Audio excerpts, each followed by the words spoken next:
우리 길목교회는 2019년 10월에 원래 카페교회로 시작을 하려고 했습니다.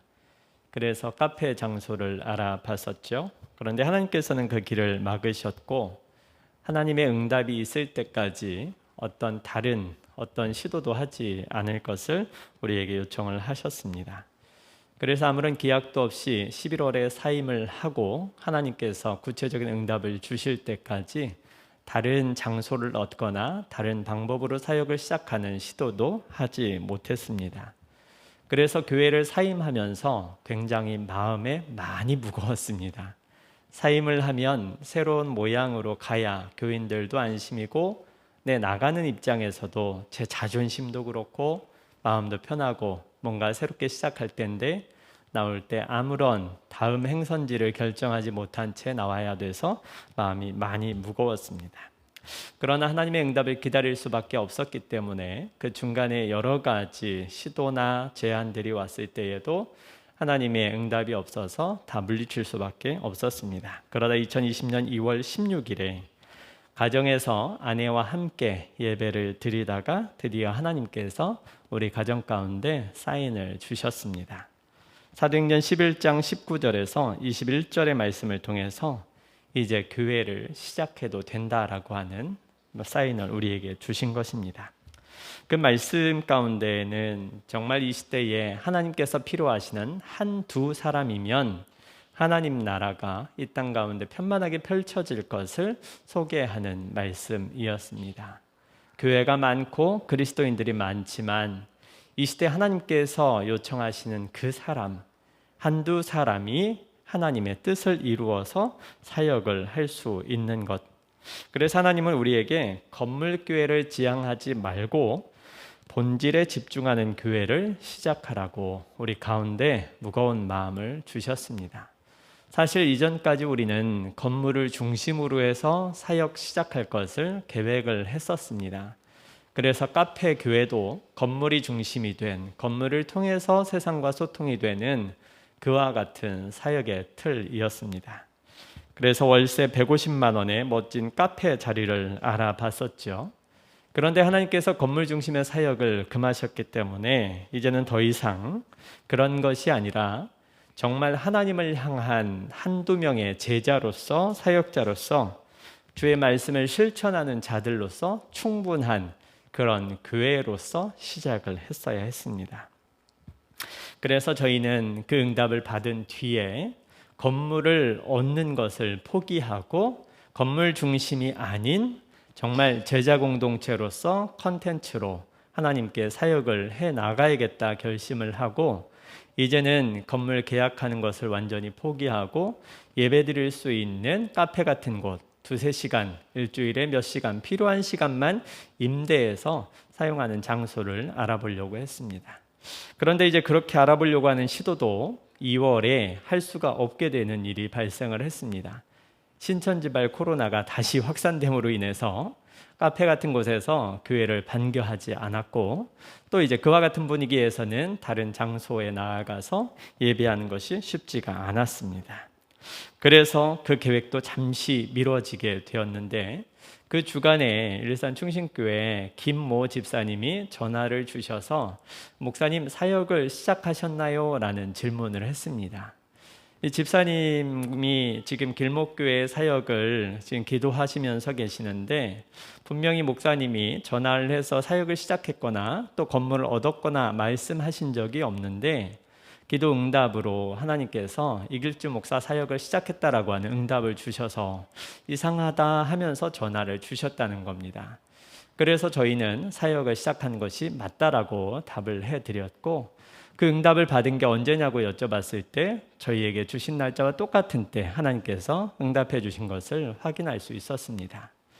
그래서 하나님께서 저희에게 사도행전 11장 19절에서 21절의 말씀으로 사역을 시작하라고 하는 말씀이 정말 하나님께서 이 시대에 필요한 우리 교회에 필요한 메시지라는 것도 다시 한번 확인할 수 있었습니다. 그 뒤 3월 5일 그때 이전에 한 2번 정도 만나뵌 적 있던 감리교단에 우리 참 포도나무교회 안준호 목사님이 연락이 오는 일이 있었습니다. 우연히 다른 일 때문에 연락을 저한테 주셨는데 갑자기 목사님께 이제 저희가 사역 시작하는 것을 생각이 났는지 어떻게 됐냐고 물어보셨고, 그래서 장소를 아직 구하지 않았다라고 하는 이야기를 했습니다. 그랬더니 안준호 목사님이 바로 이 장소, 여기 더불어섬이죠, 여기를 사용하지 않겠느냐고, 월세 받지 않을 테니까 거저 사용을 하시라고 이렇게 말씀을 해 주셨습니다. 그래서 관리비만 내고 사용하면 된다라고요. 그래서 와 봤는데 장소가 너무 좋았습니다. 너무나 기뻤죠. 그런데 저희 가운데에는 근심이 생겼습니다. 왜냐하면 하나님께서 응답으로 주셨을 때에는 건물교회를 지향하지 말라고 하셨는데 이것은 다시 건물교회였기 때문입니다. 그래서 여기에 다시 길목교회를 세우고 여기 앉아 있으면 아무 사역을 하지 않아도 우리는 마치 뭔가 하나님 나라의 사역을 거창하게 하는 것처럼 교회, 정말 하나님을 위한 아무 사역을 하지 않아도 장소를 얻었다라고 하는 이유만으로 교회가 사역을 하는 교회로 인식되는 것처럼 그렇게 되돌아갈 염려가 있었기 때문입니다. 그렇게 고민하고 있었는데 목사님께서 한 가지 제안을 더 해주셨습니다. 혹시 이곳으로 오셔서 사용하시게 될 때에 간판을 내걸지 않아도 되겠습니까? 라고 하는 제안이었습니다. 이것과 얽힌 여러 가지 문제 때문에 저희한테 그렇게 제안을 해 주신 것이었는데 저희는 그 제안의 내용 때문에 이곳에 들어올 수 있었습니다. 왜냐하면 교회 건물에 간판을 걸지 않는다라고 하는 것이 사실은 이곳이 교회라고 하는 정체성, 건물로서의 정체성의 중요도를 없애게 해 주었기 때문입니다. 그래서 그 말씀이 하나님의 응답인 줄 알고 저희는 여기로 들어오기로 결정을 했습니다. 그래서 지금도 간판이 없고 앞으로도 간판이 없을 것이고 이곳에 와서 사람들은 십자가와 또 장의자를 보는 대신에 정말 편안한 카페 같은 그런 이미지를 갖고 편안하게 언제든 올 수 있는 그런 장소가 될 것입니다. 그래서 저희도 이곳이 장소로서 길목교회가 가지는 고정적인 의미가 아니라 우리는 여기를 떠나서도 어디서든 하나님 나라의 사역을 감당할 수 있는 그런 교회로서의 정체성을 지금도 가지고 있었습니다. 그래서 이곳에서 여러분들의 도움을 힘입어서 인테리어를 시작하고 그리고 2020년 6월 28일 작년이죠. 여기에서 창립 예배를 드리게 되었습니다. 코로나로 인해서 여러 번 미룬 끝에 더 이상 미룰 수 없어서 우리 일산 충신교회 교인들만 모시고 그리고 구영철 목사님 설교를 부탁드리고 여기에서 창립 예배를 드렸고 그때 한 80여 분 정도가 이곳에 와주셨습니다. 정말 빡빡하게 다 가득 차게 되었었죠. 그런데 놀라웠던 것은 그날 구영철 목사님께서 설교 말씀으로 전해주신 성경 본문이 어디였냐면 사도행전 11장 19절에서 21절까지의 말씀이었습니다. 얼마나 놀라웠는지 모릅니다. 하나님께서 이 교회의 시작이 어떠해야 되는지 또 이 교회의 정체성이 어떻게 되어야 하는지를 여러 곳을 통해서 동일한 말씀으로 저희에게 해 주셨기 때문입니다. 그래서 이 구영철 목사님께서는 그때 메시지를 통해서 이 길목교회는 가르치는 교회입니다. 또 복음을 세계 열방 가운데 전파하는 교회입니다. 또 안디옥 교회처럼 이 세상에 많은 교회들이 있지만 진실되이 그리스도인됨을 드러내는 그런 교회입니다. 라고 하는 권면을 해 주셨습니다. 우리 교회가 나아가야 할 방향의 말씀을 또 우리에게 주셨던 하나님의 그 메시지와 동일하게 우리에게 주셨습니다. 그래서 참으로 감사하고 세밀한 인도하심에 너무나 감동했고 교회가 그렇게 시작되어서 벌써 1년이 흘렀습니다. 시간이 정말 빨리 흘렀고 또 코로나 가운데에서 1년이 흘렀다라고 하는 이 사실은 더욱더 감사를 크게 하게 됩니다. 지난 1년의 시간은 하나님께서 왜 카페 교회로 가지 않게 하셨는지를 확인하는 시간이기도 했습니다. 코로나로 인해서 1년도 버티지 못하고 끝났을 것이기 때문입니다. 그리고 건물 중심이 아닌 말씀 중심, 사역 중심의 교회가 되어야 함도 깨닫게 해 주시는 시간이었습니다. 지난 1년 동안 사실 저는 매일 하루하루를 긴장 가운데 보내야만 했습니다. 특별한 수입원이 없는 상태에서 이 교회 지금 이 시스템을 유지하는 것이 쉽지가 않았습니다. 또 이제 가정에서 들어가야 되는 월세와 아이들 먹고 사는 문제, 또 여기에 관리비 내는 것까지 해서 매일 눈 뜨면 하나님께 부르짖을 수밖에 없었습니다.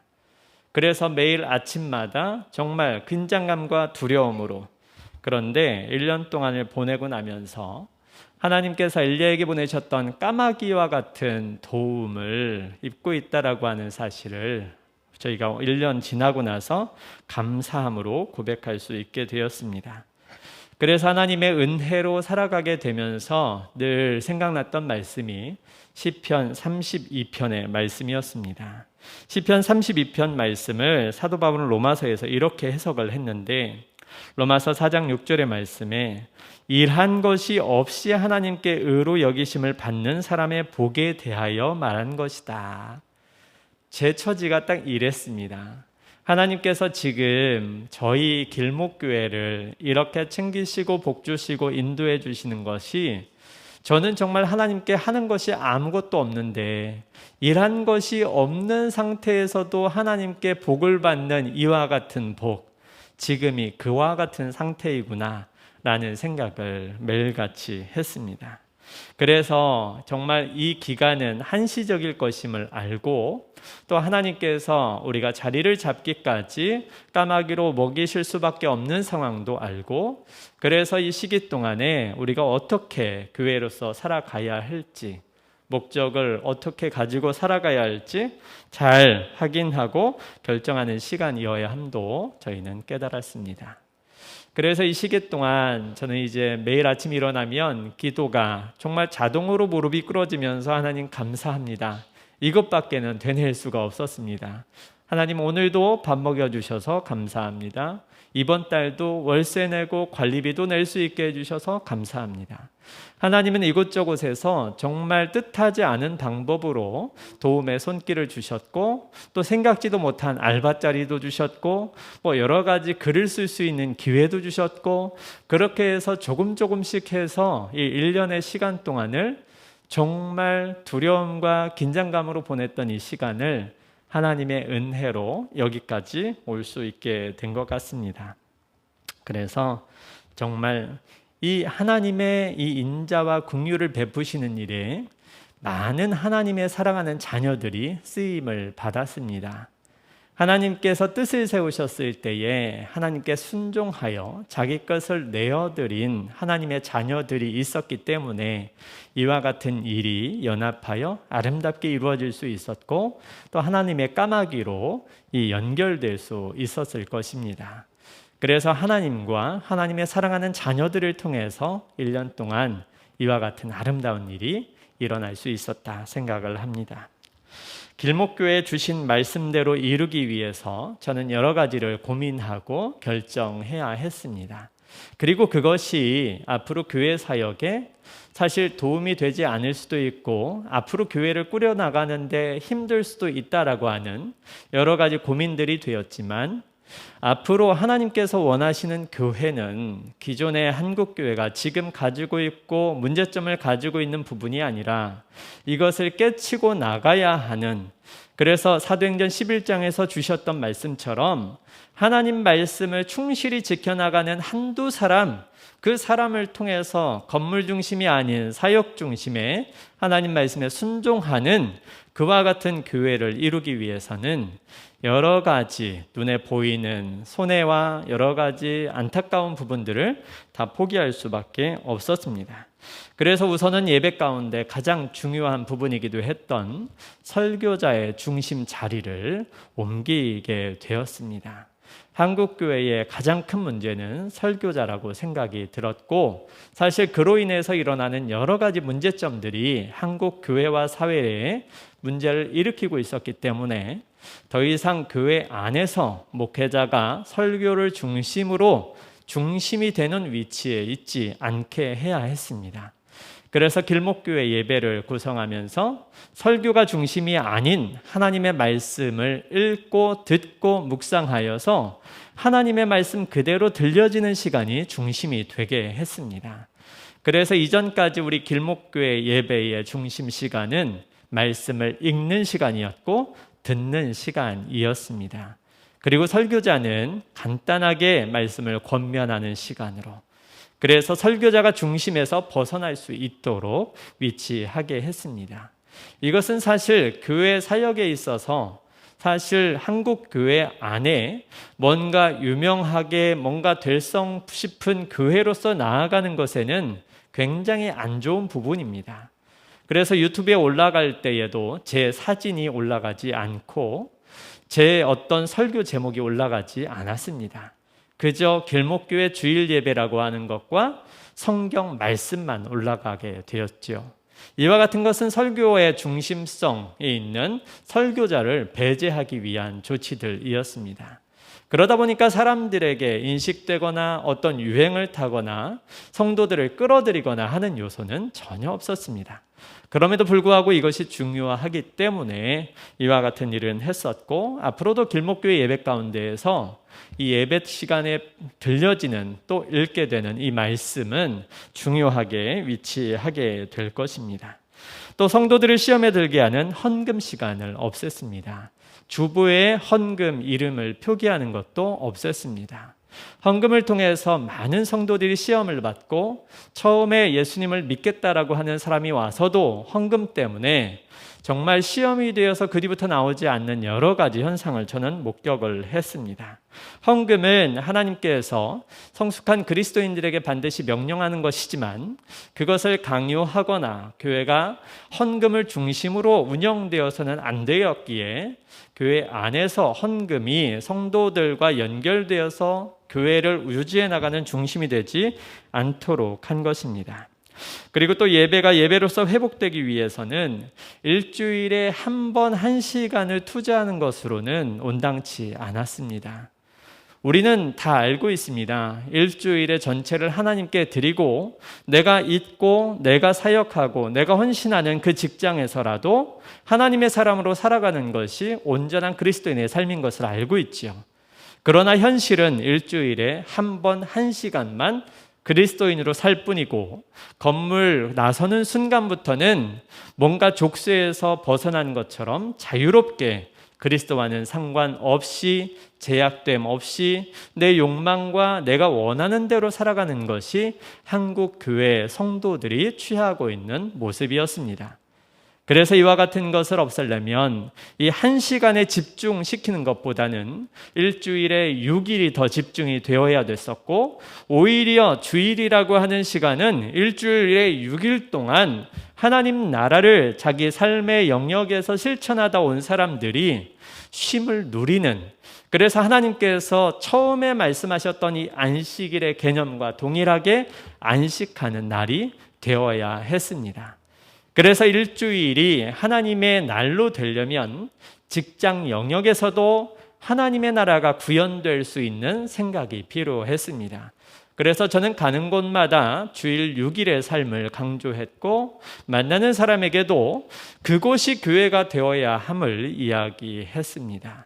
그리고 오늘 주일은 정말 일주일에 한 번 1시간 모여서 이 1시간 동안 얼마나 실수하지 않고 정말 엄청난 예배를 드리는가가 중요한 것이 아니라, 그래서 이 예배 시간에 다른 사람 나보다 잘 예배 못 드리는 것 같은 것을 정죄하는 시간이 아니라, 이 형제 자매된 우리가 일주일에 6일 동안 하나님 나라를 살다가 와서 피곤하고 힘들 수 있고 또 위로가 필요한 이 시기이기 때문에 이 안에서는 자그마한 실수도 괜찮고 그저 하나님의 품 안에서 위로받는 시간, 하나님의 말씀으로 체험받는 시간, 하나님의 뜻을 다시 확인하고 세상 가운데 나갈 수 있도록 준비하는 시간이면 족한 시간이었습니다. 그래서 예배 시간에 어떤 형식에 얽매인 딱딱한 틀을 거부했습니다. 그래서 주일 예배는 정말 온전한 쉼의 시간이 되길 원해서 예배 시간 전에 30분 우리 커피 타임을 준비를 했고, 그러나 코로나로 인해서 이 부분이 제대로 되지는 못했지만 코로나가 풀리고 나면 다시 예배 가운데 예배 전에 성도들의 나눔과 쉼이 먼저인 시간으로 계획이 될 것이고, 그리고 일주일에 6일이 더 중요하게 되어야 함을 강조하는 시간이 될 것입니다. 길목교회는 헌금 사용에 있어서도 원칙을 정했습니다. 헌금 문제로 교회가 망가지고 성도를 헌금으로 보기도 하는 기괴한 현상이 나타나서 교회가 사탄의 도구가 되는 일이 발생했기 때문입니다. 그래서 길목교회는 고정적인 헌금을 해주시는 성도들은 없었지만 특별하게 들어오는 헌금들을 특별하게 사용할 수 있도록 했습니다. 무조건 교회가 힘들고 어려우니까 교회가 들어오는 모든 돈을 교회 유지비로 사용하는 것을 하지 않았습니다. 하나님께서 원하시는 곳이 무엇인지를 여쭙고 그곳이 연결이 되면 100% 그쪽에 사용되도록 했습니다. 설령 교회에 돈이 없을지라도 하나님이 마음을 주시고 특별하게 사용하는 곳이 있다면 오직 그곳에만 사용하도록 했습니다. 이것은 우리의 돈이 아니고 하나님의 돈이기 때문에 그와 같은 원칙과 본질에 충실하다면 당연히 그래야만 되는 일이기도 했습니다. 또 교회에 들어오는 모든 돈의 10분의 1은 모아서 성경에서 말하는 3년 11조 용도로 사용을 했습니다. 주변의 어려운 이웃들을 위해서 사용하도록 성경은 3년마다 한 번씩 11조를 더 모으도록 명령을 하고 있습니다. 그런데 길목교회는 이 3년의 11조를 매월 11조 개념으로 더 플러스 했습니다. 주변의 이웃들과 하나님께서 필요한 곳에 쉽게 사용하실 수 있도록 그게 큰 돈은 아닐지언정 길목교회에 들어오는 10분의 1은 반드시 그와 같은 목적으로 사용할 수 있도록 모았습니다. 그래서 길목교회를 통해서 그런 목적으로 사용된 돈은 길목교회 유지를 위해서 사용된 돈보다 훨씬 더 많았습니다. 그래서 하나님께서 이 길목교회를 그저 통로로만 사용하신 일이 많았던 것이지요.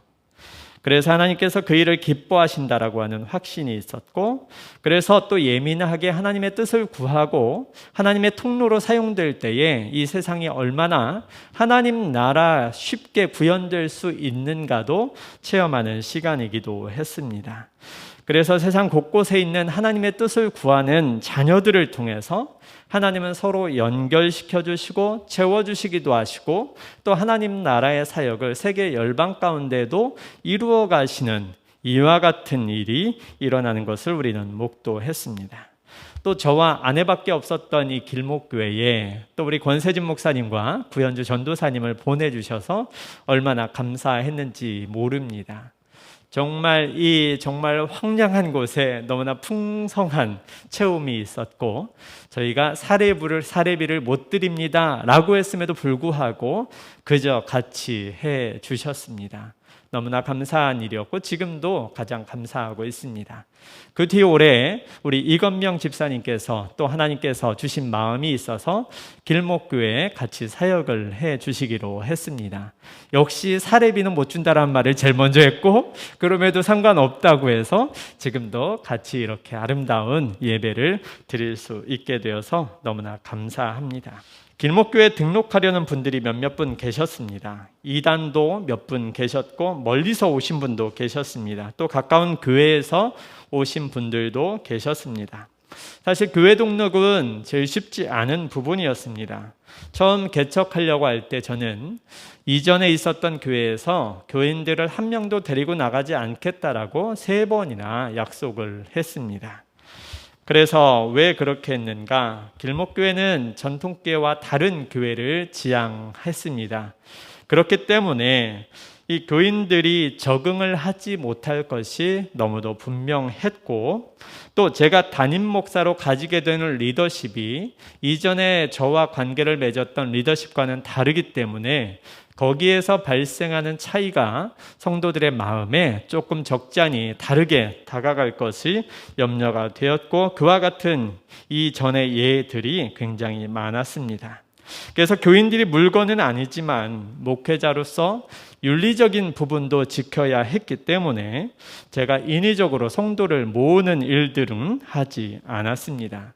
그래서 교회 개척 초기에 이단들이 자주 연락을 해왔습니다. 누구를 데리고 나가겠습니다. 제가 이제 막 교회 생활을 시작하려고 합니다. 제 남편도 믿게 할 것입니다. 이런 등등의 이야기를 들으면 개척교회 목사는 눈이 번쩍합니다. 그러나 그런 요구에 일절 귀 기울이지도 눈독 들이지도 않았습니다. 성도를 헌금으로 연결시키는 시도는 처음부터 멈춰야 됐고, 교회가 망가지는 것이 그것으로부터 시작되는 것이기 때문이고, 또 교회가 성도 수를 목표로 두는 순간 교회가 망가지는 것이고 사탄의 도구로 쓰임받는 시초가 거기서부터 시작됐기 때문입니다. 그래서 길목교회는 성도수 모으는 곳에 목적이 있는 교회가 아니기 때문에, 성도수의 목적을 두면 교회는 망가지기 때문에 본질을 잃어버린 공동체가 되지 않기 위해서 교회의 성도수는 전혀 연결시키지 않고, 오히려 길목교회를 통해서 제대로 된 그리스도인, 안디옥에서 비로소 그리스도인이라고 이름 불리게 되었다라고 하는 본질을 확실하게 지킬 수 있는 특별한 그리스도인들을 키워내는 목적을 더 중심되게 되었습니다. 여기까지가 지나왔던 시간들입니다. 그럼 이제 앞으로 이루어 나가야 될 길목교회는 어떤 교회여야 하는가? 그것이 오늘 말씀 제목으로 잡은 필립 하우스입니다. 조금 생경해서 이게 무엇일까 생각이 되실 것도 같습니다. 그런데 앞으로 1년과 또 10년의 책임질 사역, 이것이 오늘 읽었던 빌립 집사님의 이 가정에서 우리는 샘플, 본보기, 본질을 볼 수 있었습니다. 필립 하우스는 빌립 집사님의 집을 이야기하는 것입니다. 필립 집사님의 삶이, 이 가정이 어떻게 이 변화하는 시대 가운데 우리가 목표로 삼아야 될 기준이 되는지 저는 몇 가지를 여러분과 함께 나누고자 합니다. 첫 번째는 이 빌립 집사님은 사마리아에 처음으로 복음을 전한 분이십니다. 여러분, 이것은 무슨 의미가 있냐면, 여러분 사도행전 8장은 사도행전에서 특별한 의미가 있는 장입니다. 왜냐하면 교회 가운데 변화가 생겨서 이 교회의 전도 영역이 변화되는 일이 일어났기 때문입니다. 사실 예루살렘 교회는 예수님께서 승천하신 이후에 12제자를 중심으로 해서 많은 부흥을 경험을 했습니다. 그래서 성경을 보면 베드로가 설교 한 번 하면 5,000명이 회개하여 변화받는 사건이 일어났고 3,000명이 변화받는 사건이 일어났다라고 기록을 하고 있습니다. 그렇다면 예루살렘 교회는 벌써 1만 명 대형 교회가 된 것입니다. 이와 같이 엄청난 교회가 되었습니다. 정말 하나님께서 복 주셔서 예루살렘 교회, 정말 중심되는 교회, 성도가 많이 모인 교회가 되었는데, 문제는 무엇인가? 이 교회가 예수님께서 부탁하신 사명을 이루지 않고 정체한 상태가 되었다라고 하는 겁니다. 왜 그러냐면 사도행전 1장 8절에서 예수님께서는 제자들에게 꼭 부탁하신 게 있습니다. 온 예루살렘과 온 유대와 사마리아와 땅끝까지 이르러 내 증인이 될 것을 말씀을 하셨지요. 그런데 지금 예루살렘은 이미 충분히 복음을 전했습니다. 그리고 이제 유대의 영역까지도 충분히 커버가 가능합니다. 그런데 이들은 절대로 예수님께서 그 다음 단계로 말씀하신 사마리아라고 하는 지역에는 복음을 전하러 가지 않았습니다. 1만 명 대형교회 되기까지 이 제자들은 사마리아 지역에 복음 전할 생각은 하지 않았습니다. 여러분, 이 예루살렘 공동체는 어떤 공동체냐면 이미 성령 충만한 공동체입니다. 사도행전 2장에서 오순절에 성령께서 임하신 사건을 우리는 알고 있고, 그것은 예루살렘 교회가 되었습니다. 성령을 경험했음에도 불구하고 이들이 가진 선입견으로 사마리아에는 복음을 전하지 않았던 이들의 모습, 그러니까 교회 안에서 생기는 문제는 내부 문제였습니다. 이 나누는 문제, 성도 간의 다툼 문제, 이런 것들로 교회의 정체성이 발 묶여 있는 상태가 되어버린 것이지요. 그래서 웬일인지 8장에서는 예루살렘 교회에 박해가 생겼고 그 일로 인해서 성도들이 흩어지게 되었다라고 기록을 하고 있습니다. 그런데 성도들이 흩어지게 되어서 어떤 기사를 우리가 목격하게 되냐면, 빌립이라고 하시는 분이 사마리아에서 복음을 전했다라고 하는 내용입니다. 여러분, 이것은 얼마나 기쁘고도 즐거운 소식인지 모릅니다. 사마리아 땅에 드디어 복음이 전해진 것입니다. 12사도가 아니라 집사님 한 분에 의해서, 바로 빌립 집사님에 의해서 이 사마리아 땅에 복음이 전해졌습니다. 빌립 집사님이 사마리아에서 복음을 전함으로 말미암아 놀라운 회심의 역사가 일어났습니다. 그리고 이제서야 이 소식을 들은 예루살렘 교회는 베드로와 요한 사도를 사마리아로 파송을 해서 그 뒤에 성령 세례가 받는 놀라운 사건까지 일어났습니다. 원래는 사도들이 가서 먼저 앞장서서 그 선을 끊고 뭔가 그 사탄의 얽매인 줄을 끊고 복음을 전했어야 했는데, 이들은 미적미적 교회가 커지는 거기에 취해서 이 사마리아라고 하는 이 지역에는 복음을 전하지 않은 것이죠. 그도 그럴 것이 유대인들은 사마리아 땅을 건너가기도 싫어했고, 거기는 부정한 곳, 정결하지 못한 곳, 하나님을 알지 못하는, 정말 죽게 되면 지옥에 뗄감 정도로 불쏘시개 밖에 되지 않을 사람들이라고 하는 평가를 가지고 있었습니다. 그런데 이 성령 받은 제자들도 그 선입견은 깨지 않았다는 것이지요. 심지어 예수님께서 유언처럼 명령을 하셨음에도 불구하고, 원래 예수님의 말씀을 보면 예루살렘보다 더 큰 단위는 유대입니다. 그리고 유대보다 더 큰 단위는 세상 끝이어야 되겠죠.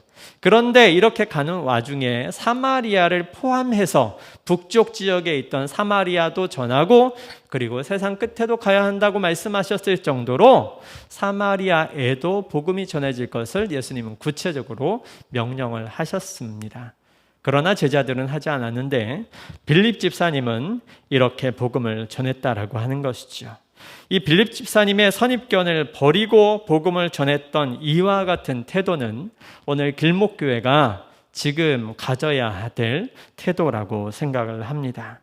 그런데 이 빌립 집사님은 먼저 사마리아의 복음을 전해놓고도 사도들이 왔을 때 그 길을 겸손히 내어드리는 모습을 볼 수 있습니다. 참으로 겸손하게 사역하시는 분이고 틀이 깨어있으신 분이구나 라고 하는 사실도 알 수가 있죠.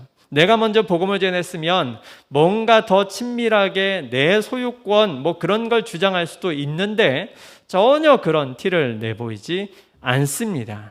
그리고 성령 세례는 사도들이 와서 이루게 되는 것을 볼 수 있습니다. 그렇다고 해서 빌립 집사님이 여러 가지 은사가 없는 게 아닌 것을 기록을 통해서 우리는 충분히 알 수 있습니다. 귀신이 떠나가고 놀라운 기적을 베푸는 일이 빌립 집사님을 통해서 이미 일어났기 때문입니다.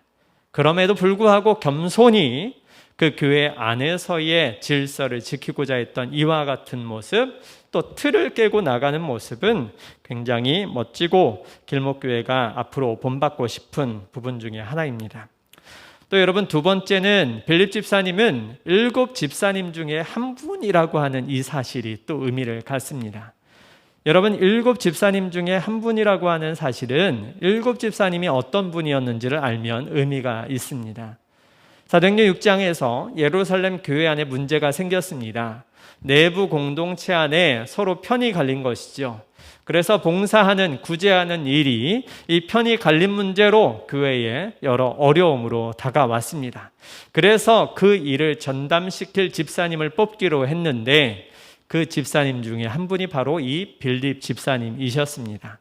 이 빌립 집사님은 어떤 기준으로 그러면 뽑혔을까라고 했을 때에 성경에서는 성령과 믿음이 충만한 사람이다 라고 말하고 있고 사람들에게 칭찬받는 사람이다 라고 증거하고 있습니다. 집사님을 어떤 사람을 뽑아야 됐느냐? 성령과 지혜가 충만하고 사람들에게 칭찬받는 사람을 여러분 추천해 주십시오 했더니 이 7분이 추천되었고, 그렇다면 이 빌립 집사님은 어떤 사람이었습니까? 사람들한테도 인정받는 사람이었다라고 하는 것이죠. 원래 은사가 뛰어난 사람 가운데에는 사람들 사이에 섞여 있지 못하고 자신의 독특함으로, 또 인격이 이상하거나 그런 사람들이 꽤 많이 있습니다. 성령의 능력이 뛰어난데 인품이 정반대인 사람들이 얼마나 많은지 모릅니다. 그런데 빌립 집사님은 이 두 개가 균형을 이룬 분이었습니다. 이 은사도 믿음도 은혜도 뛰어난데 사람들에게 인정받고 겸손히 사역하는 분이었다라고 하는 것이죠. 그래서 우리 교회가 사실 세상 가운데 이런 부분에서 제대로 보이지 못하고 있습니다. 교회가 가진 진리가 최고니까 세상 가운데 함부로 들어가는 일이 발생을 하죠. 세상을 정죄하기에 바쁘고 그들을 배려하지 않고, 그래서 심지어는 그들에게 신앙의 이름으로 폭력이 행사되기까지도 합니다. 그러나 빌립 집사님은 사람들에게도 인정받을 만큼, 그럼에도 불구하고 그분의 은사와 신앙은 굉장히 높은 수준이었던 것을 보게 됩니다. 그래서 길목교회도 세상 가운데 이렇게 균형 있는 신앙으로 나아가는 것이 필요하다라고 생각을 합니다. 세 번째로 빌립 집사님은 여러분 에디오피아 내시가 성경을 보고 있었습니다. 그런데 에디오피아 내시가 예루살렘에 와 있을 정도면 신앙의 열정이 대단한 사람입니다. 장거리를 이동해서 이 신앙의 장소를 찾아왔기 때문입니다. 그런데 이사야서 53장의 말씀을 보고 있었는데 이것을 이해하지 못했습니다. 그때 하나님께서 천사를 통해서 빌립에게 가사 지방으로 내려가라 라고 하셨고, 그 말씀을 듣고 내려갔을 그때에 이 빌립은 에디오피아 내시를 만나고 그 말씀이 어떤 뜻인지 풀어서 설명을 해줬다라고 말씀하고 있습니다. 여러분, 빌립 집사님을 왜 뽑았습니까? 교회에서 봉사 때문에 뽑았습니다. 그런데 빌립 집사님의 성경 실력은 실로 정말 놀라울 지경입니다. 여러분, 우리가 구약 메시지를 예수 그리스도와 이해하는 틀은 이분들 때문에 가능한 겁니다. 사도 바울과 제자들, 이 집사님들이 구약의 메시지가 예수 그리스도를 증거하고 있습니다 라고 하는 걸 구체적으로 증거하고 우리에게 전해줬기 때문에 이사야서 52장 53장의 말씀이 메시아를 예언하는구나, 메시아가 왜 고난을 당해야 됩니까? 고난당하는 메시아의 개념도 자연스럽게 우리가 알 수 있게 해준 것이 이들의 역할 때문입니다. 그런데 빌립 집사님은 성경에 대한 놀랍한 해박한 지식도 가지고 있었습니다. 여러분, 집사님이기 때문에 성경을 몰라도 될까요? 나는 목회자가 될 것이 아니기 때문에 주일에 한 번 예배당에 앉아서 그저 편하게 앉아있다 가는 것으로 괜찮을까요? 그렇지 않습니다. 성경에서는 우리에게 그것만을 요청하지는 않습니다. 우리 모두가 제자라고 요청받고 있기 때문입니다. 네 번째로 빌립 집사님은 성령의 음성에 순종하는 사람이었습니다. 에디오피아 내시한테 갈 때 빌립 집사님에게 주의 천사가 나타났죠. 그리고 그 음성을 듣고 순종을 했습니다. 여러분, 때때로 성령께서 여러분에게도 말씀을 하실 겁니다. 그런데 그와 같은 음성에 여러분이 순종할 것인지 아닐 건지는 늘 결정을 하는 일이 발생을 합니다. 죄악의 현장 앞에서도 우리는 결정을 해야 되고요, 우리의 욕구 앞에서도 해야 될지 말아야 될지 결정하는 일들이 일어납니다. 우리 빌립 집사님에게도 이와 같은 일은 일어났지요. 자기가 바쁜 일이 있거나 아니면 급하게 뭘 해야 되는 일이 있거나 이 일 때문에 자기의 손해가 발생하는 상황이 일어날 수도 있었을 것입니다. 그럼에도 불구하고 빌립 집사님은 그 성령의 음성에 순종해서 내려갔습니다. 내려갔더니 정말 하나님께서 준비하신 사람이 있었고 그에게 복음을 전할 수 있었습니다. 여러분, 오늘날에는 성령의 시대라고 예수님께서 승천하시면서 성령을 보내주시겠고 성령에 의지해서 살아가라고 우리에게 부탁을 하셨습니다. 이것은 성령과 동일하게 정말 사역 범위 예수 그리스도의 말씀대로 살아가야 함을 말씀하는 것이고 성령의 음성에 순종해서 살아갈 것을 우리에게 요청하는 겁니다. 요즘에 많은 그리스도인들이 성경에 나타난 기적 이야기를 빼버립니다. 그리고 몸이 건조한 율법주의적인 신앙생활을 살아갑니다. 그러나 오늘 하나님은 살아 역사하셔서 성도들에게 말씀하지 않습니까? 그리고 이 성도들을 성령으로 하나 되게 하셔서 역사를 일으키고 계시지 않습니까? 이것을 거부하는 순간 신앙의 중심은 사라져 버립니다. 그저 세상 학문과 다른 종교와 동일한 수준으로 떨어져 버립니다. 우리 믿는 가운데서 과학이 발전하면서 이 성경의 이야기를 전통으로만, 신화로만 이해하는 사람들이 많이 늘어나고 있습니다. 그러나 오늘날 성령을 통해서 말씀하시는 역사는 동일하게 있고 그와 같은 것에 순종해서 일하는 사람들이 적을 뿐입니다. 빌립 집사님은 이것을 무시하지 않았습니다. 성경을 많이 안다라고 해서 경건을 놓지 않았습니다. 성경을 아는 사람일수록 도울 무슨 선생님처럼 경건을 빼버리니까 하나님의 역사가 없어져 버리는 일들이 많이 일어나고, 성도들 가운데 성경을 알면 알수록 경건이 없어지는 일도 많이 일어납니다. 그러나 이 성령과 성경은 동시에 추구해야 될 것입니다. 하나님의 살아계심을 믿고 하나님의 음성을 듣고 그대로 사역해 나가는 것이 우리에게 필요한 일이지요. 죽은 종교를 섬기는 게 아니기 때문입니다. 그리고 또 하나, 네 번째로는 빌립 집사님에게는 딸이 넷이 있었습니다. 그런데 사도행전 21장 9절에서 이 딸 넷이 처녀로 예언하는 자였다라고 말씀하고 있습니다. 여러분, 이것이 어떤 의미를 가질까요? 만약에 어느 가정에 딸 넷이 있는데 결혼은 안 하고 다 처녀로 살면서 예언하는 사람이다 라고 했다면 그 가정의 근심이 얼마나 클까요? 너무나 심각하겠죠? 맞습니다. 그런데 이 당시에 처녀로 살면서 예언하는 자로 있다라고 하는 것은 큰 의미를 가지고 있습니다. 여러분, 사도 바울은 고린도전서 7장에서 지금 시대는 종말의 때이기 때문에 하나님께서 명령한 것은 아니지만 내 개인적인 의견으로는 결혼하지 않고 사는 것이 좋다라고 말한 적이 있습니다. 여러분, 그 시대에는 종말이 임박한 시대라고 하는 인식이 정말 하나님의 은혜를 사모하는 사람들 가운데 다 있었습니다. 종말의 때가 앞에 왔는데 우리는 무엇을 할 것인가? 먹고 살고 놀면서 시간을 보낼 것인가? 아니면 하나님을 위해서 전적으로 헌신할 것인가? 이 빌립 집사님과 그의 가정은 하나님 나라를 위한 선택을 했다라고 하는 것입니다. 자신뿐만이 아니라 자녀들까지도 하나님 나라를 소망하면서 이와 같은 선택을 했다라고 하는 것이죠. 이 종말의 때에 이와 같은 선택을 하며 사는 사람들은 쉽지 않습니다. 그런데 빌립 집사님 가족은 이렇게 살았습니다. 너무나 소중한 가정입니다. 세상 유혹도 많고 세상에서 잘나는 것이 목적으로 사는 사람들이 너무 많은 시대에 하나님 나라를 위해서 소망하다니, 정말 이들의 가족은 이 시대 그리스도인들이 본받을 만한 가족입니다. 그리고 다섯 번째로 보면요, 사도행전 21장에 보면 사도 바울이 3차 전도 여행을 마치고 어느 집에 가느냐면 가이사랴에 있던 빌립 집사님 집에 갑니다. 여러분, 이 빌립 집사님 집에 갔다라고 하는 건 큰 의미를 가지고 있습니다. 여러분, 전도 여행 중에 어디를 갈까요? 여러분, 외국에서 우리나라에 들어온 전도팀이 오면 교회에서 여러 군데를 안내하지 않습니까? 쓸데없는 곳 안내하는 것이 아니라 믿음이 좋은 사람 집에 인도하거나 신앙의 유적지를 안내하거나, 우리가 외국에 선교할 때 누구를 만납니까? 선교사님들을 만나죠. 연합할 수 있는 사람을 만납니다.